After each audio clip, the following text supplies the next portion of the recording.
자, 오늘은 예레미야 38장 14절부터 23절까지의 말씀을 통해서 순종 없는 축복은 없다라는 제목으로 우리가 함께 말씀을 보도록 하겠습니다.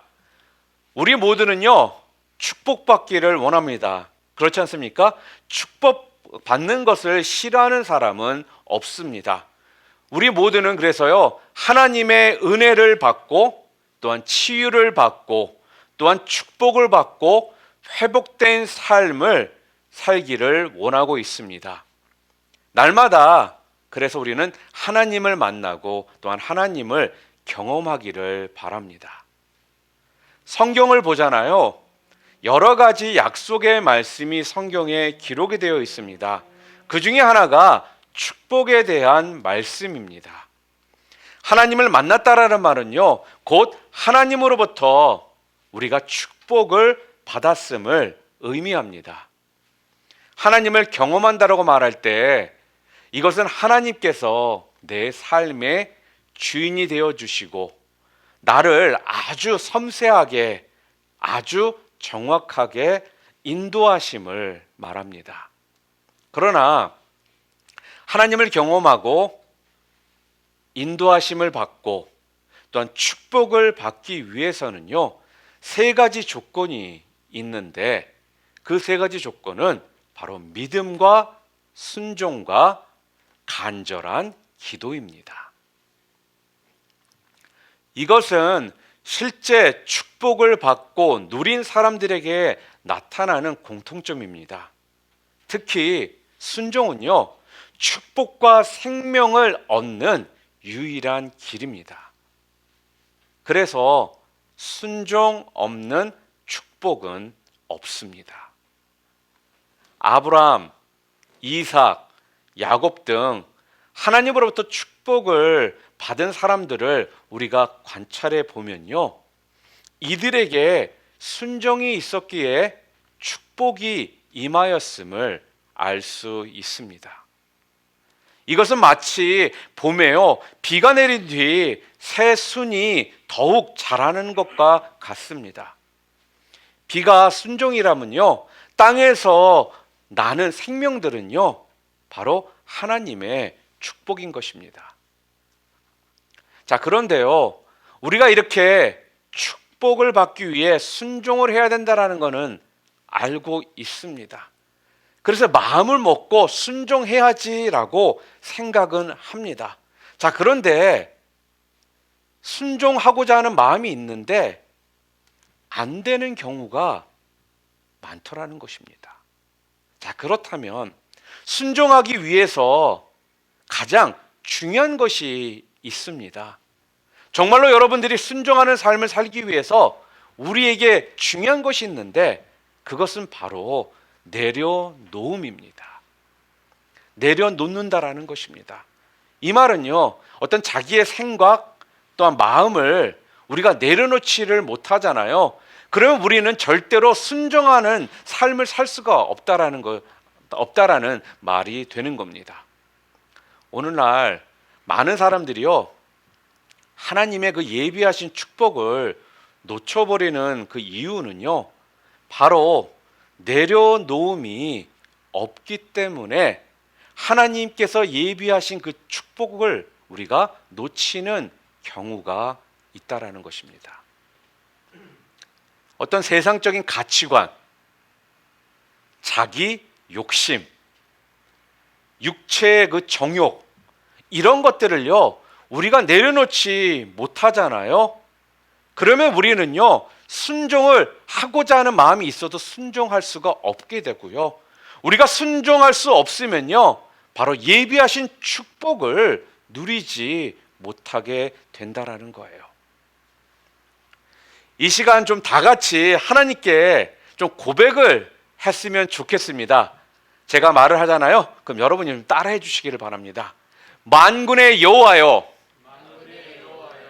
주님께서 저에게 주신 말씀이 유익이 되든지 손해가 되든지 믿을 준비가 되었습니다. 순종할 준비가 되었습니다. 기도할 준비가 되었습니다. 할렐루야. 이렇게요, 여러분. 우리는 지금 하나님 앞에서 우리가 삶을 살아가면서 순종을 위해 어떻게 해야 될지 우리가 지금 고백을 했습니다.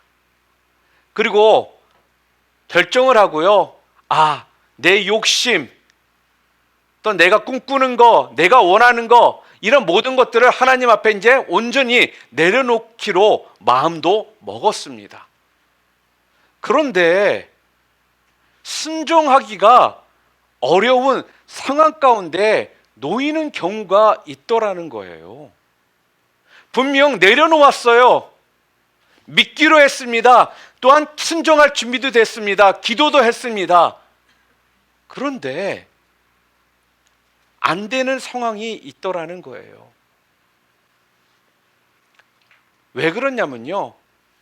그렇게 되는 이유가 무엇이냐면요. 바로 때때로 하나님께서는요, 여러분과 저에게 황당한 순종을 요구하시는 경우가 있더라는 것입니다. 종종 사람들은요, 자신이 원하는 방식대로 하나님께서 응답해 주시기를 원합니다. 하나님의 그 응답을 받기를 원한다라는 거예요. 내가 원하는 방식대로. 그런데 하나님께서는요, 내가 원하는 방식대로 응답을 해 주지 않으시고 되레 황당한 순종을 나에게 요구하시더라는 거죠. 바로 오늘 본문을 보면요, 바벨론 왕 느부갓네살에게 항복하라라는 이 말씀을 하십니다. 이 말씀이요, 얼마나 당혹스럽고 황당한 말씀인지를 우리는 그래서 좀 생각해 볼 필요가 있습니다. 유다 16대 왕이 누구냐면요, 요시야입니다. 그러니까 유다의 16대 왕 요시야 때부터 오늘 본문에 나와 있는 유다의 마지막 왕 20대인 바로 시드기야가 통치하는 이 기간은요, 정말로 대혼돈의 시대였습니다. 한 번은 애굽이 쳐들어와서 유다를 정복하고요, 또 다시 바벨론이 쳐들어와서 정복하고, 또다시 애굽이 쳐들어와서 정복하고, 또다시 바벨론이 쳐들어와서 정복하는 시대였다라는 거예요. 혼돈의 시대, 불안정한 시대였습니다. 갈피를 잡지 못하는 시대라는 거예요. 목숨이 붙어 있는 것만도 감사가 나올 정도로 정말 살벌한 시대였다라는 것입니다. 일찍이요, 애굽 왕 바롯느고가요, 유다를 정복한 다음에 애굽의 속국으로 삼았습니다. 그러다가요, 18대 왕 여호야김이 통치할 때 바벨론 왕 느부갓네살이요, 애굽을 몰아내요. 그리고선 유다를 정복했습니다. 그는 여호야긴을 19대 왕으로 세웠어요. 그런데 이 여호야긴이 순종을 잘하지 않으니까 3개월 만에 그를 왕좌에서 내려오게 하고요, 오늘 본문에 나와 있는 그 20대 왕인 시드기야를 왕으로 세우더라는 것입니다. 그런데 시드기야가 한 4년 5년 정도 통치할 무렵 다시 지금 애굽이 쳐들어와서는요, 바벨론을 몰아내고 유다를 정복하게 됩니다.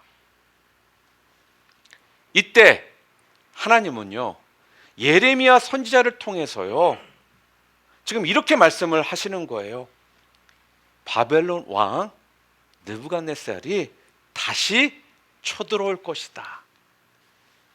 이때 그에게 항복하는 사람은 살게 된다. 이렇게 말씀을 주시더라는 겁니다. 이 말씀을요, 여러 번 반복해서 유다 백성들에게 말씀을 주시는 거예요. 예레미야 21장 8절부터 9절에 제가 읽도록 하겠습니다. 여호와께서 말씀하시기를, 보라, 내가 너희 앞에 생명의 길과 사망의 길을 두었노라. 너는 이 백성에게 전하라 하셨느니라. 이 성읍에 사는 자는 칼과 기근과 전염병에 죽으려니와 너희를 애워싼 갈대아인에게 나가서 항복하는 자는 살 것이나 그의 목숨은 전리품 같이 되리라.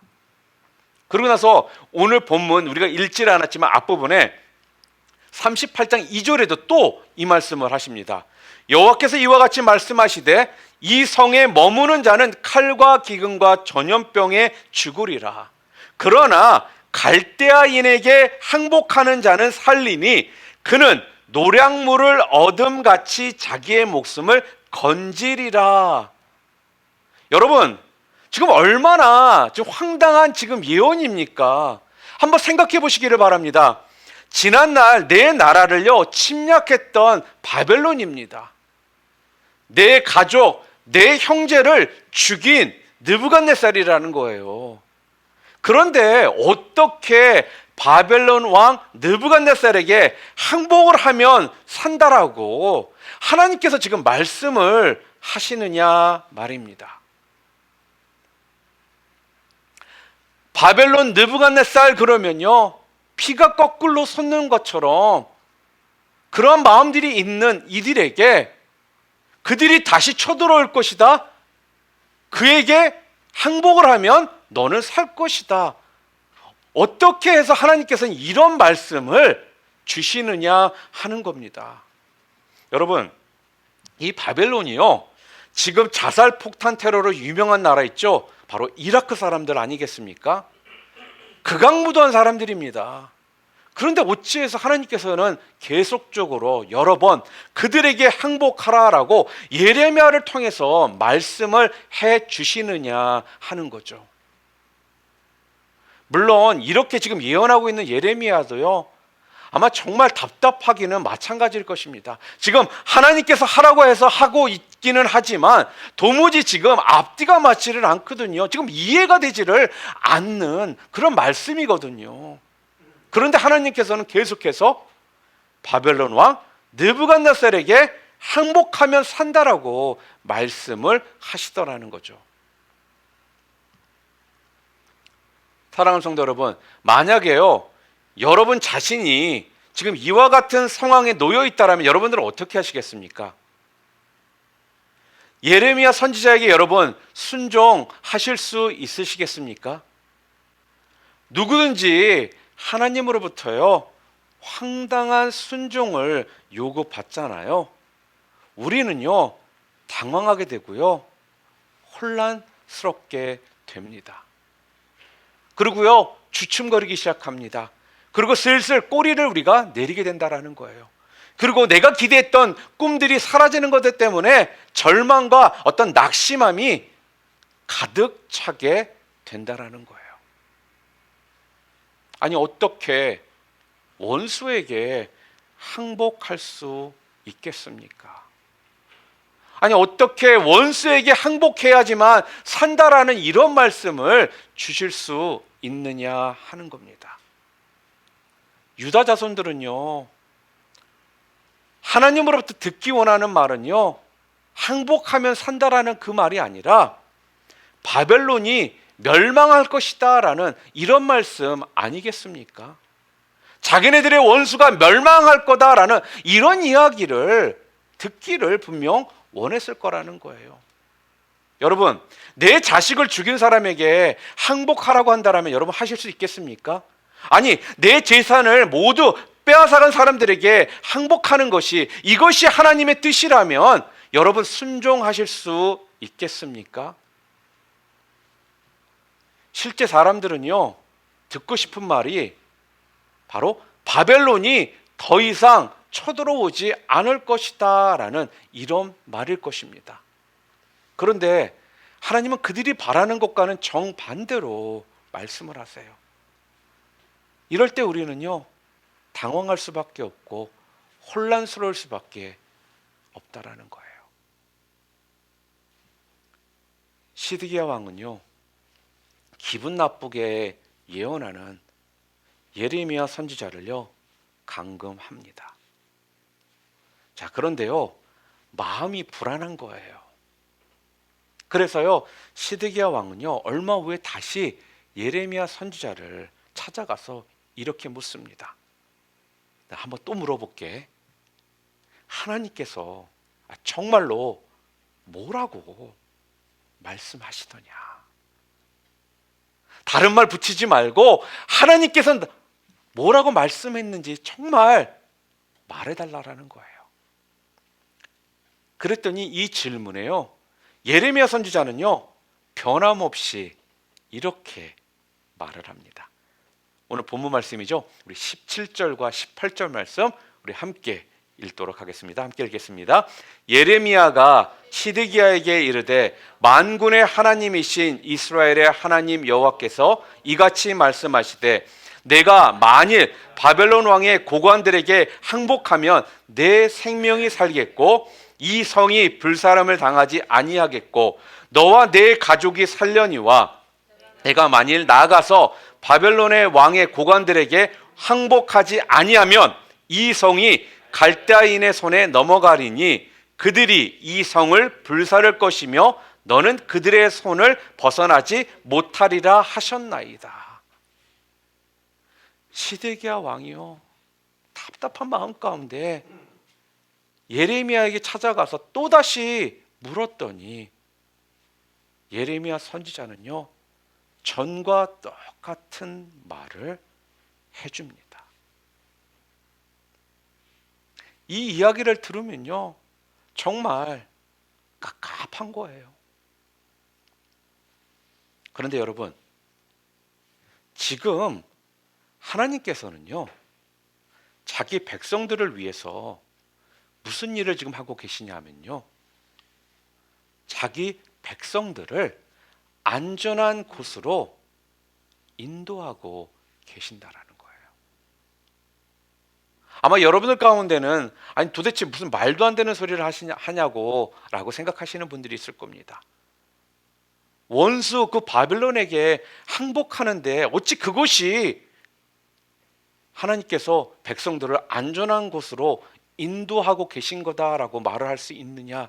아마 이렇게 여러분들은 생각이 드실 겁니다. 그런데요, 이 말씀 가운데는요, 하나님께서 유다 백성들에게 너희들이 바벨론에게 항복하는 것이 너희들이 살 길이다.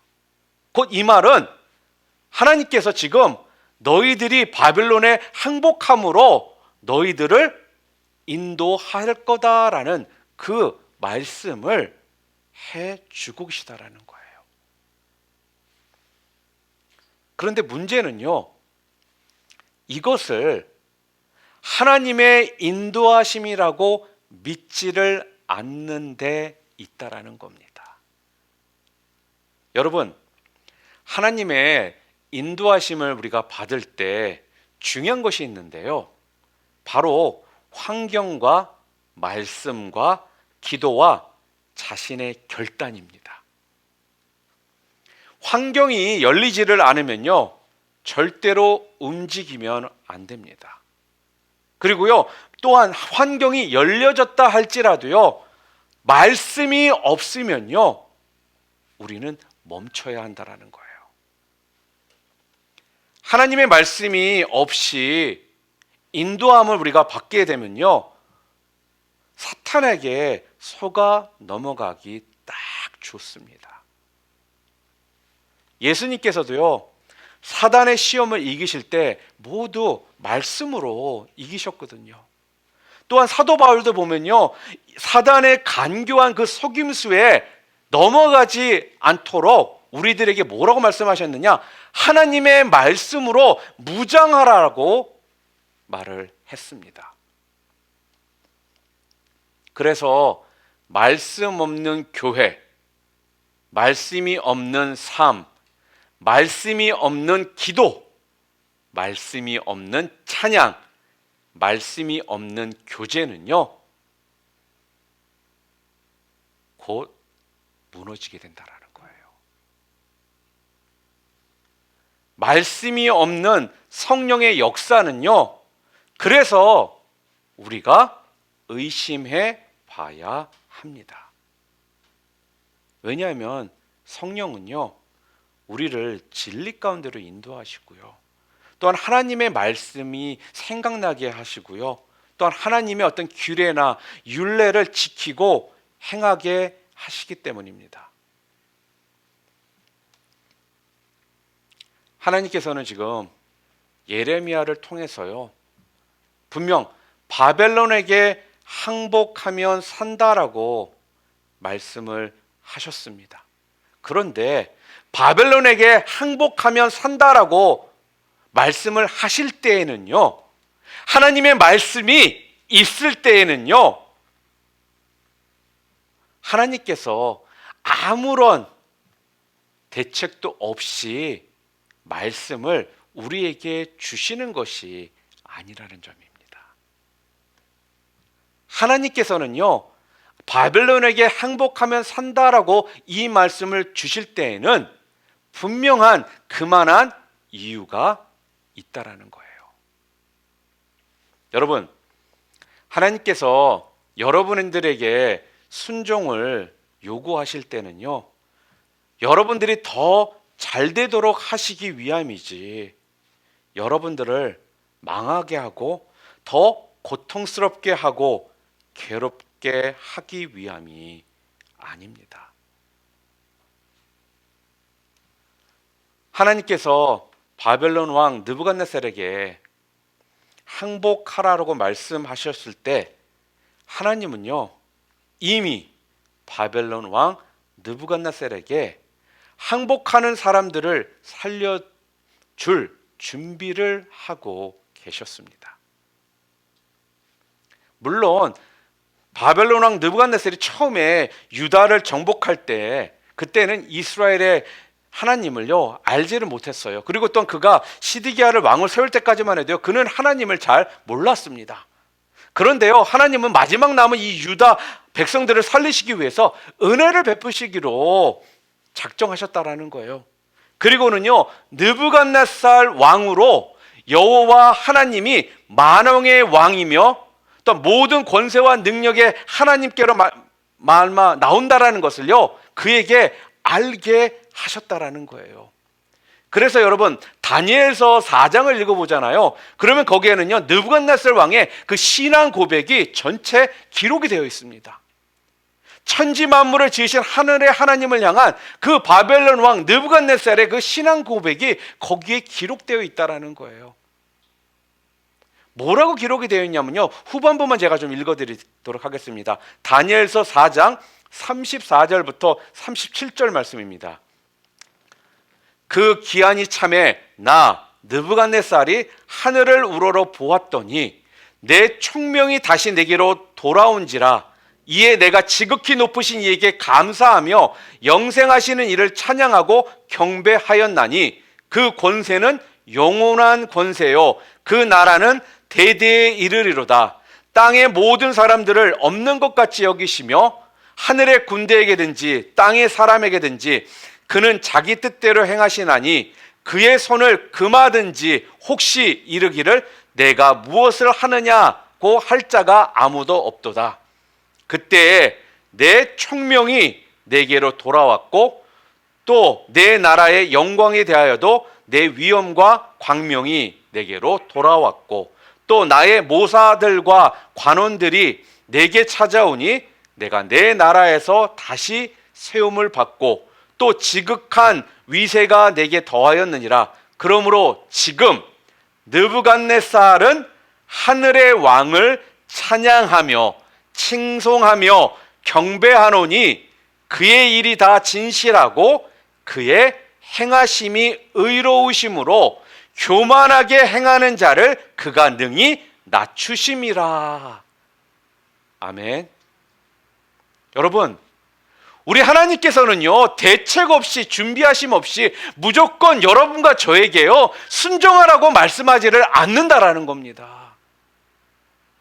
하나님께서 유다 백성들에게 바벨론 왕 느부갓네살에게 항복하며 살 것이다 라고 말씀하셨을 때 하나님은 벌써 예비해 놓으시고 준비해 놓으시고 그들에게 그 말씀을 주신 것이고 순종하라라고 하셨다라는 거예요.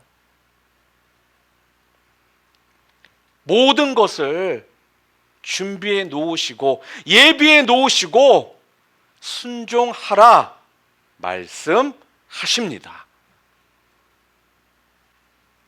그러므로 여러분, 하나님의 말씀이요 황당하게 들려질지라도요 주님의 말씀에 순종하기를 두려워하지 마시기를 바랍니다. 순종하면 사는 겁니다. 순종이 능력입니다. 순종이 축복입니다. 순종이 바로 생명입니다. 그래서 순종은요 머리로 계산하는 것이 아닙니다. 순종이란요 그래서요 내가 좋아하는 것을 하고 내가 싫어하는 것을 하지 않는 것이 아니라는 거예요. 순종이란요 하나님께서 나를 위해서 가장 좋은 것을 미리 예비해 놓으셨음을 믿고 하나님의 말씀 앞에 자신을 내려놓는 것입니다. 순종이란 내 손에 들고 있는 것을 다 내려놓고 하나님을 향해서 손을 내미는 것이라는 거예요. 사랑하는 성도 여러분, 혹시 여러분들은 지금 여러분의 그 양손에 지금 무엇을 그렇게 꼭 잡고 계십니까? 오늘 이 시간 여러분들이 놓지 못하고 있는 양손에 잡고 있는 것 내려놓으시기를 바랍니다. 그리고요 빈손을 하나님을 향해 올려드리시기를 바랍니다. 이것이 순종이라는 겁니다. 여러분의 마음속에 순종해야겠다라고 결단이 선다라면요 이것은 지금 이미 하나님께서요 여러분을 지금 인도하고 계신 확실한 증거입니다. 그러나 좀 더 기다려보지, 항복하지 않고도 분명 살 수 있는 방법이 있을 거야 라고 말을 한다라면요 그 사람은 하나님의 인도하심에 실패하게 되고요 그 실패는 고스란히 자신이 져야 한다라는 거예요. 성경을 보면요 결국 시드기야 왕과 그 남아있는 방백들은요 예레미야의 그 말을 순종치 않았습니다. 역대하 36장 13절 말씀입니다. 또한 느부갓네살 왕이 그를 그의 하나님을 가리켜 맹세하게 하였으나 그가 왕을 배반하고 목을 곧게 하며 마음을 완악하게 하여 이스라엘 하나님 여호와께로 돌아오지 아니하였고 이렇게 말합니다. 여러분, 하나님의 말씀이 들리면요 여러분 순종하십시오. 순종하면요 축복을 경험하게 됩니다. 여러분, 왜냐하면요 하나님께서는 우리들에게 순종을 요구하실 때 순종하는 자들을 위해서요 축복을 예비해 놓으셨기 때문입니다. 여러분의 삶 가운데 지금 어떠한 순종을 하나님께서 여러분들에게 지금 요구하고 계십니까? 순종이 들렸다라면, 하나님의 말씀이 들렸다라면, 순종하는 마음이 생겼다라면 다른 거 생각하지 마시고, 비록 그것이 황당하고 불가능한 것처럼 여겨지는 순종을 하나님께서 요구하신 것일지라도 순종하는 자에게 미리 예비해 놓으시는 하나님이심을 믿고 여러분 순종하시기를 바랍니다. 사랑하는 성도 여러분, 저는 오늘 이 자리에 계신 여러분 모두가요, 오늘 본문 말씀에 나와 있는 것처럼 순종을 통해서, 비록 그것이 황당하고 힘들고 어려운 순종일지라도 미리 예비해 놓으시고 우리들에게 순종을 요구하시는 하나님이심을 믿음을 통해 하나님으로부터 순종했을 때 오는 그 은혜와 축복이 여러분의 삶 가운데 충만하시기를 주님의 이름으로 축원합니다.